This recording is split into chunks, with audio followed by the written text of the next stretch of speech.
Welcome to Jags Drive Time with Ashlyn Sullivan, John Oehser, and Brian Sexton. Jags Drive Time starts right now. Hey, let's go get it back. Let's go get it back. Hey, let's go. Down starter mode, let's go. Stretch, stretch, stretch. Hey, stretch that. Stretch that. Earmuff. Hey, rock it. Hey, rock it. Rock it. Rock it.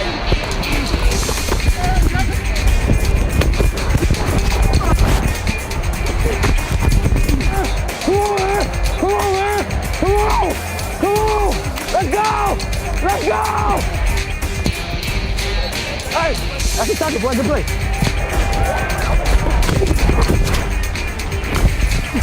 Come on, man. Come on. Long season, boy. We got a long season, boy. Long season, bro. We got so many more plays to make, brother. That's right, y'all, boys. Long season, bro. Come on.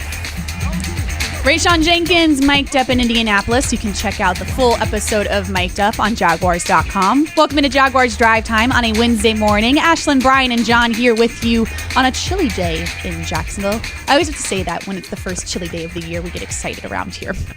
Christmas is in the air, boys. You didn't seem excited when you were in Philly and it was chilly. That was a different type of chilly, Okay. and I was the farthest thing from excited during that game. Yes. Would you like me to bring it up really, again? no, there's no need to go back. Let's talk about Rayshawn Jenkins. Let's do it. I feel like Mike I was getting Caldwell's- yelled at by my neighbor on that. Mike Caldwell's system has really put him in a spot to make plays. And when you watch, you see him all over the field. Right? I can't give you a grade on how he is in coverage, but watching him near the line of scrimmage, blitzing, making tackles, he tipped a ball the other day. Very active. It's interesting to watch him play. Mm-hmm. Yeah, I agree with you. It's always dangerous. I haven't talked to anybody like you, Brian, who has told me how he's graded if there's other errors. But he certainly, I would say, is the Jaguars' defensive player who is making significantly more big plays this year than he was last year. 100%. And he stands out, and that's what a safety's job is to do. He impacts and disrupts, and he didn't do much of that last year, so good for him. They like their safeties here. They've both played well so far this season, and they need them to help out in the passing game going forward. Both of them making huge strides, Rayshawn Jenkins and Andre Sisco as well. Let's get into big things. Big thing one is time to get right. The Jaguars are on a 3-game losing streak, and now is the time if you want to have anything close to that feeling you had in Los Angeles and getting back to the winning ways the Jaguars had early on this year. Hopefully, Jaguars, best football ahead of them. Yeah, October's been spooky, to say the least. But you want to play your best football in November and December, and you don't want to peak too soon. And I feel as though this team is on pace to do something special down the road. Coming up, we have an unbelievable opportunity this week against the Giants. A good football team. They run the ball well. Great challenge for our defense. We know who they have on defense as we get into them a little bit more. But November, December, when we start clicking at that moment and we gain that momentum, I think that's what makes a dangerous team. And hopefully we can put ourselves in that category moving forward. Big thing, too, is time for takeaways. The Jaguars at one point led the league in takeaways in the past 2 weeks. They have had none. Where have they been? Foye Aluakon explains. We got to take advantage of the opportunities that come. I remember they had a fumble. They did have a fumble, and we didn't get it. So that's a want-to thing. We got to run the ball better. We got to, the ball is everything in that situation. The ball is oxygen. You need oxygen to breathe. So you want to breathe, get the ball. A couple balls left up in the air we didn't get to, but we got to take advantage of the ones that come. Get back to that.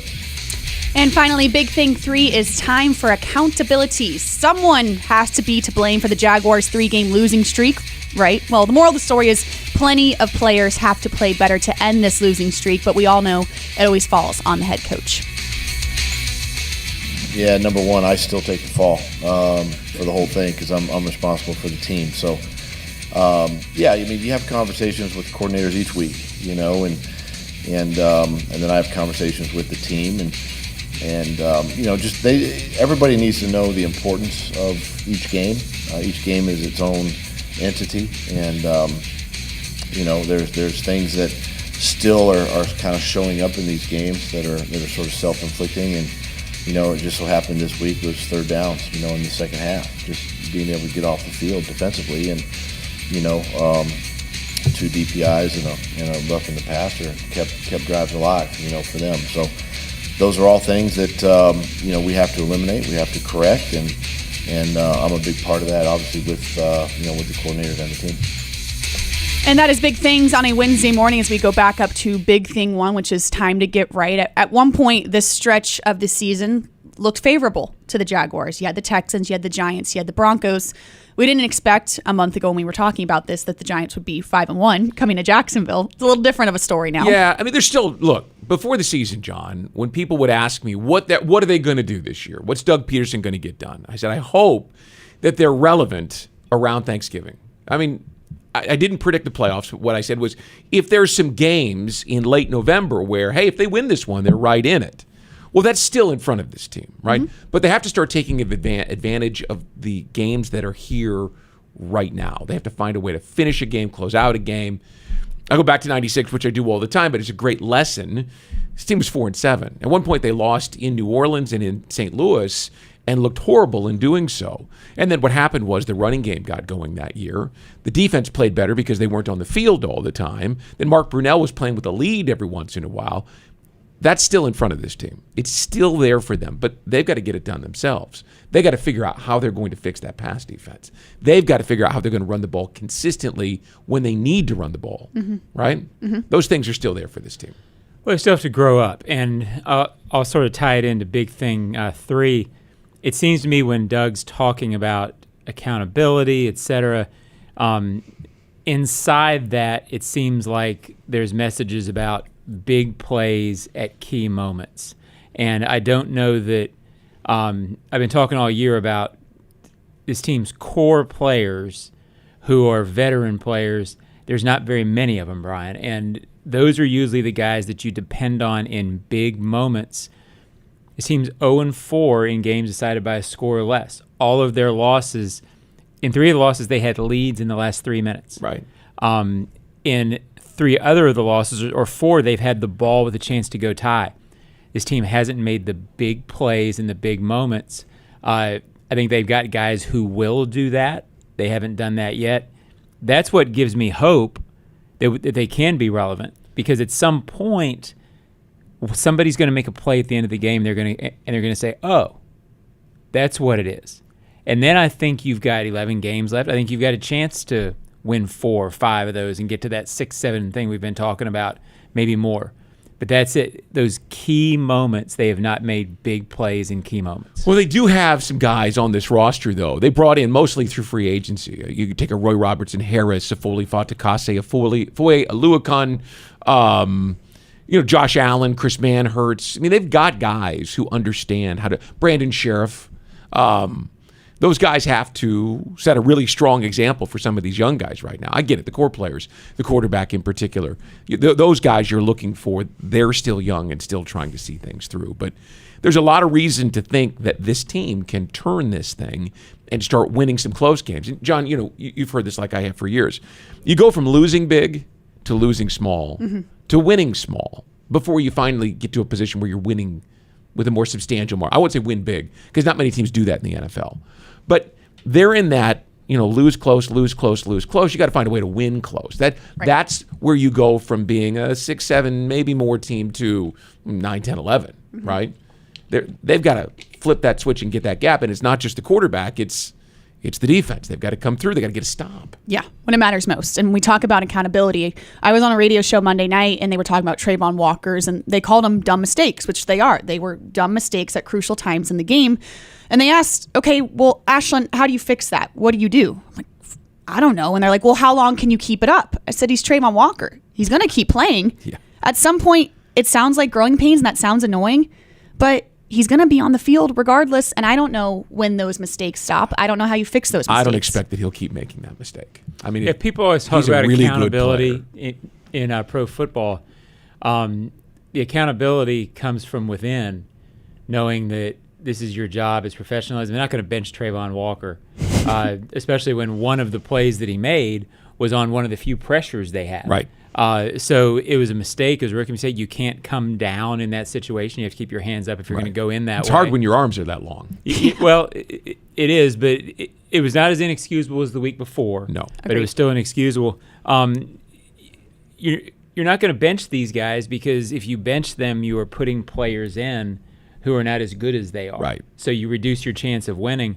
I'm not sure people want that. Look, I wrote about it for Quick Thoughts that I think goes up later today, and I talked about it a little bit last week, that in speaking to a couple of veteran players, there is more detail work that needs to be done by younger players. They're still learning how to prepare.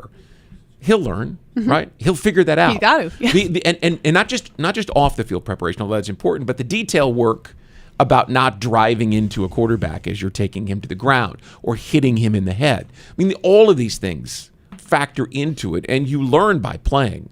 I don't expect, knowing the kind of person and player that he is, that he's going to make more of those mistakes. They're painful. I mean, really painful. Yeah. The last 2 weeks, you can point to those two plays and say, maybe the reason you lost, right?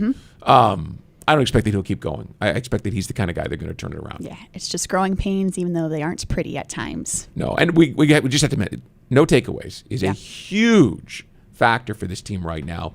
When you've got a quarterback, although he played well last week, and you want to get the ball and end drives, like they had those 2 drives at the end of the second quarter where they go nowhere. I think one of them was 17 seconds. The Colts took those 2 drives, short punts, turned them into 10 points. Made a game of it at the half, right? Takeaways change that dynamic for you if you get more possessions for your quarterback.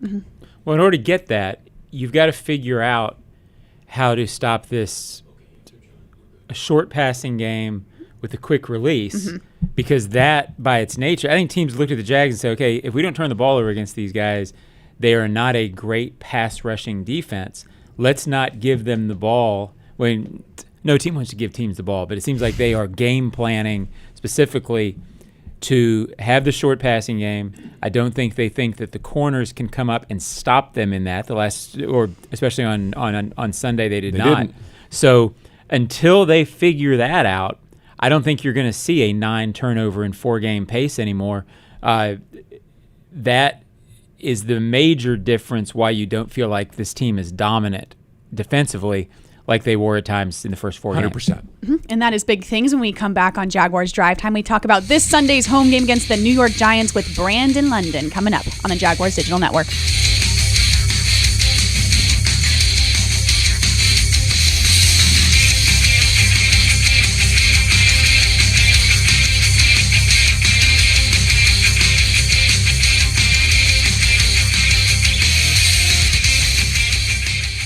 Hey Jags fans, Brian Sexton for Dreamfinders Homes. In a complex housing market, do decisions on the biggest purchase of your life stress you out? At Dreamfinders Homes, they can build the home of your dreams in one of their many communities in Northeast Florida. With a mortgage company in-house, they're here to assist you throughout the entire process. Choose from their wide range of single-family homes or townhomes from the 300,000s. Dreamfinders Homes specializes in homes built to fit your lifestyle. Call 904-590-2545 or visit dreamfindershomes.com. Jags fans, sign up for ESPN Plus to see Trevor Lawrence and the Jaguars take on Russell Wilson and the Broncos across the pond at London's Wembley Stadium Sunday, October 30th. ESPN Plus gives you access to nonstop NFL action all season long with live games, originals, highlights, and more. After you sign up, be sure to log into your device with your ESPN account to stream on your TV and other devices. Visit ESPNplus.com/NFL for more details. Jags fans, it's Shaquille Griffin of the Jacksonville Jaguars. I know you love when we put the QB in his place with a big interception, and now Luray Boyd Peanut Company is making every pick a winning play with the Peanut Pickoff. Every time the Jaguars make a pick, Luray Peanuts is going to donate to youth football initiatives throughout the Southeast, and the Jaguars Foundation will match every dollar. We get one play closer to victory, and our kids get to train for a brighter future. Everyone wins, except for the other team's QB. But hey, that's his problem.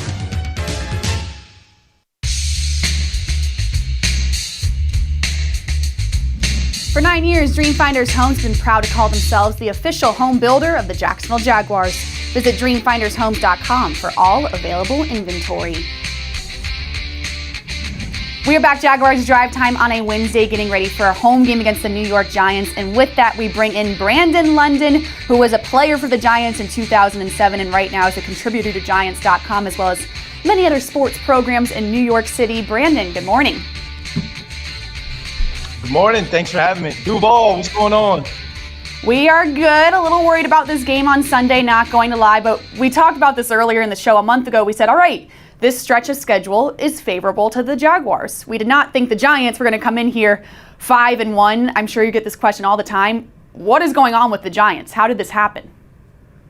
I don't know. There's something in the water around here when you're talking about having one of the worst offenses in the NFL, but you still managed to put together a 5-1 record. It's either something in the water, or you can just accredit it to Brian Daboll, Joe Schoen, and this new Giants regime. I mean, I talk to players all the time, former players, and they just talk about how the culture has shifted. You're seeing a shift in demeanor within the players, within the organization, from inside the training facility to just there on game day, the game day culture.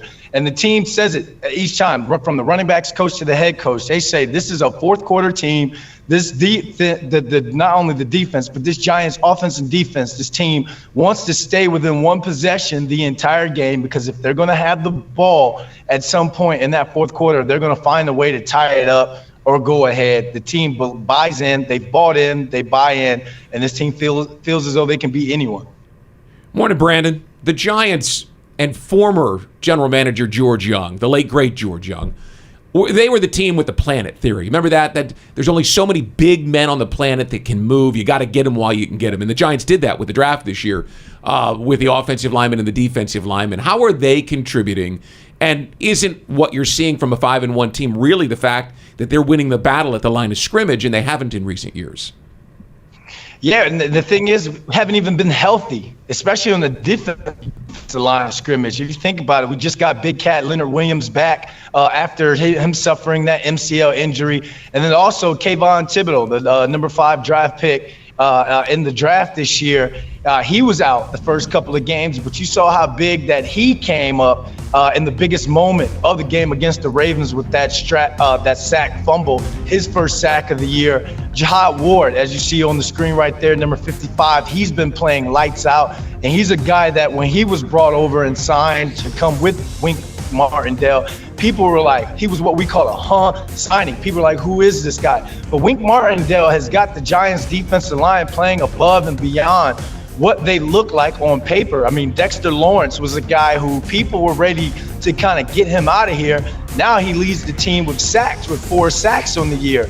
Wink Martindale is finding ways to apply pressure to opposing quarterbacks, and he's finding ways to get guys in position. And I think one thing that's better on the Giants team this year is tackling. You're seeing a lot of guys rally to the ball. You're seeing hats on the football, guys making open field tackles, and is what keeping them in the game. They're not making too many mistakes and applying pressure on the quarterback. It's rare to see a guy who you look at and say he's just the best player on the field, but it seems like Saquon Barkley has been that. Tell me about his year, his comeback from this injury, and just what he means to what's going on up there. He is as advertised. I mean, this year you've heard within the media how he said, telling people to keep that same energy or to stay on that side. Since he stepped into Quest Diagnostics training facility for off-season workouts, he has been a man possessed. And I go back and I tell this story a lot. Like, I don't know if you guys remember during the training camp, there was that big skirmish, the big brawl. And people kind of say that he started it in a way because he lowered his head lowered his shoulder and finished a run against cornerback Aaron Robinson, and the defense got mad at that. Well, fast forward or rewind to week 1 when he lowered his shoulder and ran through some defenders to get in the end zone, not only on his touchdown, but the 2-point conversion. You're seeing him finish runs. So Tom Coughlin used to say a lot back in my rookie year, practice how you play. And that's exactly how 2-6 has been doing. He's been practicing not only with burst through the line of scrimmage, but finishing runs. And you just see everyone from the Giants, not only in-house, but fans, so excited about what he's doing, because he's been a guy taken as high as he was in that draft pick, he's taken a lot of criticism, but a lot of people have stood behind him, and he's showing why he was the number 2 overall pick. And Brandon, staying on offense, there were some questions last year with quarterback Daniel Jones, and now there doesn't seem to be many questions at all about him. How has the confidence grown with the quarterback? Oh, young Eli is walking around with a swag. It might be one of those polo shirt and khaki pants type swags, but that's him. Daniel Jones, I feel as though, he was obviously a pick that a lot of people were confused about. He didn't have the proper structure and coaching around him for him to develop during his younger years, but you're seeing the impact offensive coordinator like a Mike Kafka and an offensive mind like a Brian Daboll is doing, the impact they're having with him, not only with his decision making, but the timing that's going off in his head and in the pocket. You're seeing Daniel Jones as the second leading rusher on this team, being mobile enough, keeping his eyes down the field, and he's doing it with a bunch of me's at receivers, a bunch of some of these guys are undrafted. Some of these guys are unknown.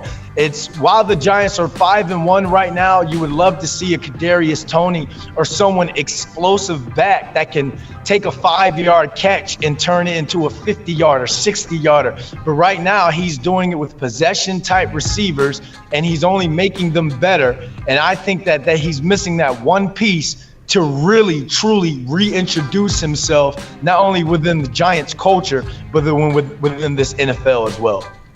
Going to be a very interesting game on Sunday as the 5-1 Giants come to Jacksonville to play the Jaguars at home. Brandon, thank you so much for your time this morning. Thank you for having me. Duval! I just love saying that. I love saying that. Thank you so much for joining us. Coming up on Jaguars Drive Time, some this or that on the Jaguars Digital Network.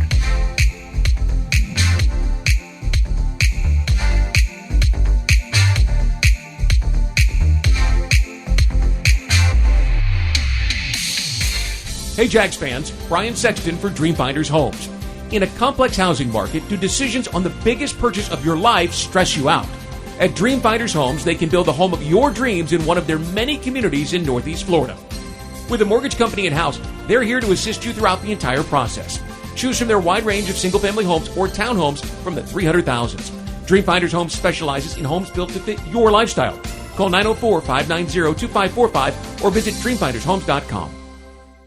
Frank Frangie here. When you want barbecue in Jacksonville, you want Bono's Pit Barbecue. You can find Bono's locations all around town and on game day at TIAA Bank Field because Bono's is the official barbecue of the Jacksonville Jaguars. Bono's is currently expanding its brand with franchise opportunities throughout the Southeast and beyond. Over 70 years of authentic Southern pit barbecue and owning your own business are a great combo. Go to bonosbarbq.com to learn more or call 904-880-8310 today. And remember, if you don't see a pit, it ain't legit. Your hometown gate now has more ways to save. Introducing My Gate Rewards, a new loyalty program with member-exclusive savings and fuel discounts. Earn points on in-store purchases, take advantage of special offers, and save on products you love. Score free coffee, fountain drinks, pizza, and soft serve with Gates Frequent Shopper Clubs. Then use your points on savings at the pump. Download the My Gate Rewards app in the App Store today or ask a store associate for more information. Go from good to Gate. Price.com is the easiest way to save money with comparison shopping, cashback coupons, all in one. It's free. Try Price.com today. This or that. This or that.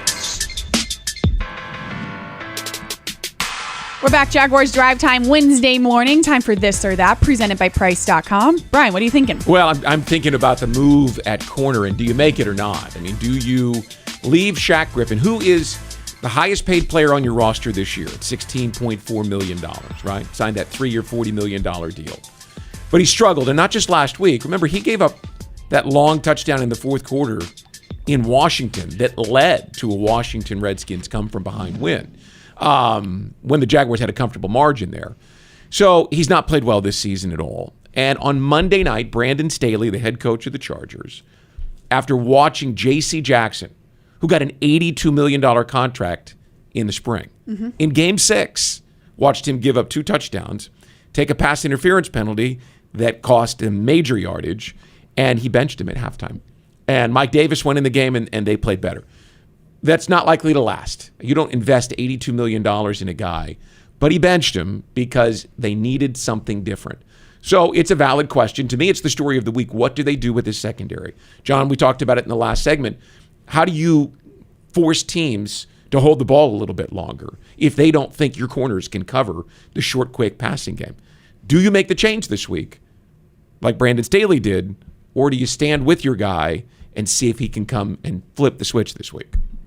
Yeah, I don't know which will happen. I mean, I could see both sides. I always go back to that. If you're going to do it, make sure Trey Herndon can do it better. Yeah. So that is what I don't know, how the coaches feel about that. I know they like him. So I think it's an obvious storyline. We'll see what happens with it. I think I could see them going with Trey Herndon just because you know what you have with Trey Herndon. This isn't a guy that you have questions about. Trey Herndon, is he a starter for the whole season? Maybe not, but this is a guy that you can depend on. I think you sit him a week. I think you get him just everything to settle down, just calm everything down, and you get, yes, with the cap space and that cap hit, you're not going to sit him the entire year, but try something different for a week. You know, with Trey Herndon, I trust that he can go in and do his job. Something's got to change. Yeah. And yeah, the question is it this week or not? Interesting. We'll pay attention to it. John, what are you thinking?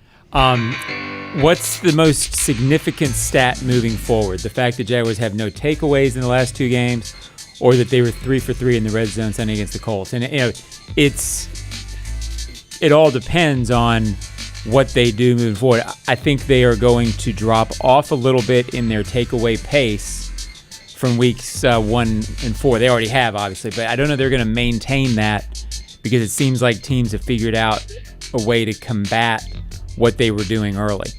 To me, the most significant stat that we really haven't talked about because they lost, on Sunday, they went 3 of 3 in the red zone. If this offense is at 66% in the red zone, they have really moved the ball well for the most part throughout the course of the season. In 6 games, it's a stat I used in Quick Thoughts this week. They have been remarkably consistent. Every drive they've had every game they've had at least 3 drives over 50 yards. Yeah. I think they've had 24 of those for the season. They're near the top of the league in 10 play drives. Yeah, that's a lot of extended drives. So it feels to me like that's a part of this team you can rely on now. They are going to move the ball offensively. I see no reason to think they won't. Can they stick it in the red zone? If they're 3 of 3, 2 of 3, 3 of 4 type stuff in the red zone the rest of the season, they are going to turn this around. Well, if they keep that stat going, I think that's really important for this team. We talked in training camp, where were the points going to come from, right? If you're going to play in the AFC with these quarterbacks, and you're playing, the Broncos with Russell Wilson and what we've seen Derek Carr be able to do, and obviously the week after that with Kansas City, and then the week after that with Baltimore. I mean, you're going to have these teams where you're going to have to score. So I think the red zone is more important than the takeaways, because in this game, which is built towards offense. By the way, scoring is down in the league, and that was a part of the conversation yesterday at the NFL's owners' meetings, right? So they don't want that. They want scoring. So if that's the case, you better be able to score, because that's what this is leaning towards. And to see him find efficiency in the red zone is a very good sign. Jaguars are the lowest scoring team in the NFL last year. They're 15th this year. That's not where Doug wants to be, but considering through 6 games, if you think about what this team was last year, I think they scored more than 24 times. They've been over 5. I'm sorry. They've been over 25 times already this year. Right. It's and I feel like that's the first steps of a building block toward what the identity of this team is going to be at some point. Especially since 2 weeks ago against the Houston Texans, the storyline of the week, and especially on this Monday show, was that they couldn't score in the red zone, and that was something that made them lose that game. Right, then but they even moved the ball that day. They had 422. Yeah. They've been moving the ball for a young team. The Colts, because they have a new quarterback, had struggled in the red zone until Sunday. That usually comes together. The fact that they are moving the ball between the 20s consistently compared to what they were last year, it's a remarkable turnaround that I think people may have forgotten a little bit. And my this or that is, who did the Jaguars miss more on Sunday? And we're going to pay attention if either of these guys can play this upcoming week. Marvin Jones Jr. or Foley Fatukasi. Who did the Jaguars miss more in their loss? And we're hopefully going to have both of these guys back this week. I'll say Marvin Jones in the second quarter. They didn't seem to miss him much late, especially on that 18-play drive, where I think if he's on the field, he's an obvious target. He's a guy that the quarterback feels so comfortable with. But they struggled to move the ball. There was those 2 drives at the end of the first half where the Jaguars really struggled and set up those 2 scoring drives for the Colts. And if you've got Marvin Jones getting open, perhaps that makes a change. They obviously didn't miss Fatukasi, who's not a pass rusher at all, because the Colts, without Jonathan Taylor, were not going to succeed in the ground game. So I will say Marvin Jones. I think moving forward, there's Fatukasi. a chance that they will miss Fatukasi more if he's not there. I think both these guys will be back. But You need Fatukasi if they this were week. both out, I think you would miss Fatukasi more over the long term, because Tim Jones is interesting. He made a really nice play on the ball yesterday. I mean, not yesterday, but Sunday. He's got some potential that if Marvin wasn't available for the entire season, Tim Jones, I think, over the course of time could come up and supplement that. I don't know that they have a replacement long-term for Fatukasi. And that is This or That, presented by Price.com. When we come back on Jaguars Drive Time, some closing thoughts.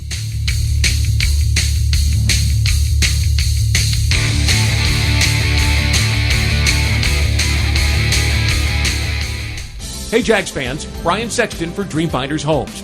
In a complex housing market, do decisions on the biggest purchase of your life stress you out? At Dreamfinders Homes, they can build the home of your dreams in one of their many communities in Northeast Florida. With a mortgage company in-house, they're here to assist you throughout the entire process. Choose from their wide range of single-family homes or townhomes from the 300,000s. Dreamfinders Homes specializes in homes built to fit your lifestyle. Call 904-590-2545 or visit dreamfindershomes.com. At Five Star Credit Union, you inspire them to go the extra mile to meet your financial needs. That's why they offer Jaguars fans more banking options like better rates and no hidden fees. Their team is also dedicated to making the communities they serve stronger, volunteering their time and talents while donating millions to local nonprofits. Five Star Credit Union, FiveStarCU.org. Go Jags!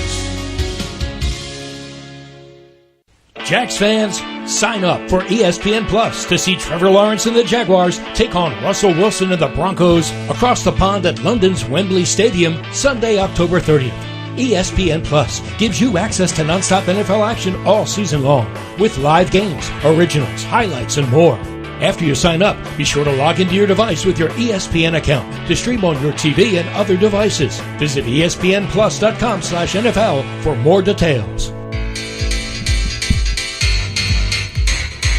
Florida Blue Cross and Blue Shield Company has been providing health insurance to residents of Florida for more than 75 years. Driven by its mission of helping people and communities achieve better health, learn more at floridablue.com. We're back, Jaguars Drive Time. One more segment on a Wednesday as we get ready to go back on the practice field. It is cold outside. We'll be wearing sweatshirts on the practice field today. It's the Palm Beach in you. It is. It's coming out as the Jaguars get ready for a Giants team here on Sunday, a home game finally. And this is going to be a busy stretch because the Jaguars will play a home game. They will then go to London next week. We're used to having a bye week after London. Then they play another home game here in Jacksonville. Against the Raiders. This is a lot. Yeah, going. a lot. Which makes this an important game. I mean, we say every week it's an important game, but if you want to find a way to start building a bit of momentum, winning a home game would seem to be it. Mm-hmm. I'm going to talk to Brenton Buckner after practice today, the defensive line coach, because with Saquon Barkley coming in here, those 3 guys inside, hopefully Fatukasi, but Roy Robertson-Harris and Devon Hamilton are going to have to be able to hold the point. And it's tough because they've got 2 first-round picks to tackle, right? Mm-hmm. Evan Neal this year's, Andrew Thomas a couple years ago from Georgia. This is a big challenge. Mm-hmm. Well, it's an important game in the sense that I get that people don't want to consider London a home game, but on their schedule in terms of how you play it, it is a home game. And so they have 3 home games in a row against the Giants, who 5-1, I believe teams that win close games are good teams. But they've been playing close games. Yep. So you would think the Jaguars will have a chance in this game at the end of the game. Denver and the Raiders after that have not been so far what people feared. The awesome AFC West was going to be the best division of all time. It really hasn't been. So these are 3 games that on paper you ought to be in. This is not the Chiefs who you'll see loom them after the large, which Raiders. I'm not sure that this is a team that's going to be ready for the Chiefs. Mm-hmm. These 3 games should be. So if they are what they think they are, which is a team that has been close and a team that's about to break through, you can break through in these 3 games. There are matchups that favor the Jaguars, right? At least they match up well with the Giants, right? The Giants run the ball, the Jaguars stop the run. The Giants don't stop the run, the Jaguars run the ball. There's some matchups individually that you can see that really make sense. There's not a game-breaking wide receiver. I mean, I get Kadarius Toney was drafted to be that. He hasn't proven to be that yet. There's some things they can do this week to work matchups in their favor. I think there's matchups in the Broncos game. Raiders game, there's some tough matchups. Devontae Adams and Darren Waller are 2 guys that everyone have trouble stopping. So For sure. you could use these next 2 weeks to play well and get right if you're Shaq Griffin, right? And a couple other guys. I don't mean to just pick on him, but he's just the most obvious example. Yeah. Because as you go towards Kansas City, what they do, we've not seen this team do well against. Yes, certainly looming, that game. Plus, But the it's far odds away. makers like the Jags in this game. And that means everything. The odds makers are right a lot. More so. We didn't used to talk about the odds, right? There was a time where we didn't talk about Vegas and betting and gambling and any of that. So I didn't pay as much attention to it until recently, where all of a sudden now it's part and parcel of professional sports, in the NFL in particular. They get it right. Yeah. It's surprising. It was surprising Monday morning when I saw that. I said, huh? Yeah. What do you mean? Yeah, so they must know something I don't know. Yeah. I think the Jaguars were obviously the number 1 team in the draft order because they had the worst record. The Giants came in at number 5 and I think at number 7 because they had 2 first-round picks. Brian Daboll has done an amazing job at getting this team to play well, and obviously Wink Martindale and the defense have. They've got talent. The Jaguars aren't so far away from them that they can't line up and play. For sure. Right? I know people are looking at Saquon Barkley. Jaguars' run defense has been good this year. Let's see if they will be on Sunday. Yeah, going to be an interesting game Sunday against the Giants at home. Stay with us on Jaguars.com. We'll be right back here. Jaguars Drive Time tomorrow morning, 9:30.